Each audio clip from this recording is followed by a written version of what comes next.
आज के विशेष शिक्षक दिवस के अवसर पर परम आदरणीय मैनेजर सर ने सबको एक अनुशासित जीवन जीने की सीख जो हम सबको जो दिए हैं और गुरु शिष्य परंपरा को आगे ले जाने की जो सीख हम सबको दिए हैं, उनके कहे अनुसार हम लोगों को उनके बातों को अपने जीवन में आत्मसात करनी चाहिए।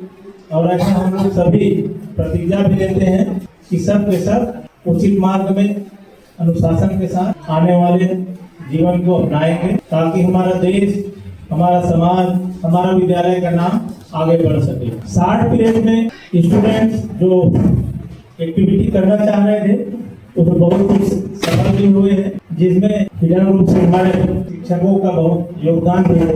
ये विद्यालय केवल आप लोगों को पढ़ाने के लिए नहीं बुलाया है, यहाँ पे आपके कैरेक्टर निर्माण, अनुशासित जीवन जीने के लिए और एक देश हित में समाज को आगे ले जाने के लिए, बेहतर इंसान बनाने के लिए यह विद्यालय दिन प्रतिदिन आगे आपके सहयोग करते जा रहे हैं। विशेषकर हम सब के गार्जियन, प्रबंधक सब के कारण ही हम लोग बहुत कुछ कर पाने में सक्षम हैं। उनका आशीर्वाद ऐसा ही सदैव मिलता रहे, ताकि हम सब आगे बढ़ के अच्छी चीजों का अनुसरण कर सकने में। And I would like to tell you that English बोलना आपके कॉन्फिडेंस को बढ़ाने या कम करने में कोई रोल अपना कोई इसका रोल नहीं है। हाँ, only English otherwise fine, right? तो उसमें आपको बताना चाहता हूँ कि इंग्लिश बोलने से आपका कॉन्फिडेंस बढ़ेगा या कम होगा, ऐसी कोई बात नहीं है। दूसरी बात कि ये फ्लुएंसी का विषय है। मैं समझता हूँ कि आप सभी लोग फार्मेसी पढ़ने आए हैं, जो कि medium of language, medium of speaking यहाँ पे इंग्लिश है। सारी किताबें आपकी इंग्लिश में होंगी, सारी दवाओं के नाम जो आप पढ़ रहे हैं, सारे कॉम्पोजिशन जो आप पढ़ रहे हैं वो भी इंग्लिश में होंगे। तो जस्ट बी कॉन्फिडेंट दैट आप जानते हैं इंग्लिश बट आप फ्लुएंट नहीं है। फ्लुएंसी कैसे आती है? अगर आप लगातार इंग्लिश में बात करते रहें डेली बेसिस पे, आप घर पे भी बात करें, आप यहाँ पे भी बात करें, तो धीरे धीरे आप फ्लुएंट हो जाएंगे। अब फ्लुएंसी कोई ऐसी चीज नहीं है जो किसी क्लास में, किसी स्कूल में पढ़ाई जा सकती है। फ्लुएंसी ऐसी चीज है कि आपके दिमाग में अगर अपने आप को आप एक्सप्रेस करना चाहते हो तो उस समय अप्रोप्रिएट वर्ड आपके दिमाग में आ जाएगा। वो तब आएगा जब आप प्रैक्टिस करोगे।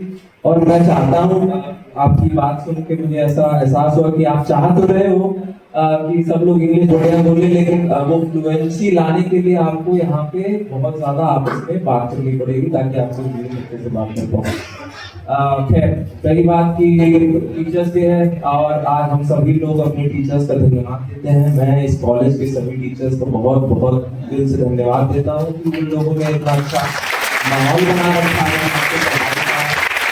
यहाँ की पढ़ाई का, बल्कि यहाँ पे जो को करिकुलर एक्टिविटीज होती है, ये देख के मेरा हमेशा मन बहुत प्रसन्न होता है, क्योंकि हर बार लगता है कि अब इससे ज्यादा इम्प्रूवमेंट शायद नहीं हो सकता, लेकिन अगली बार जब मैं यहाँ आता हूँ तो कुछ और इम्प्रूवमेंट जरूर दिखाई देता है बच्चों के परफॉर्मेंसेस में, यहाँ के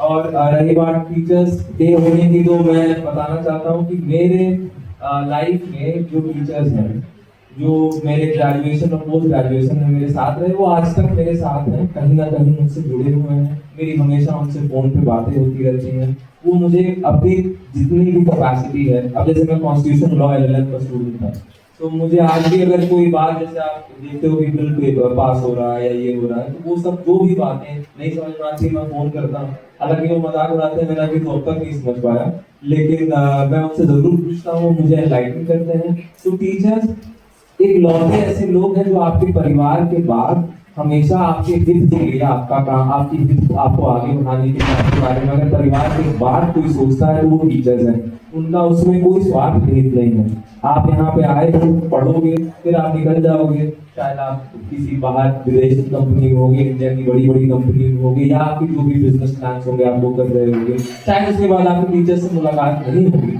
लेकिन टीचर्स ही ऐसे लोग हैं, एक ऐसी फ्रेटर्निटी है जो आपके हित और आपके भविष्य के बारे में सोचती है और आपको हमेशा आगे बढ़ाने की कोशिश करती है।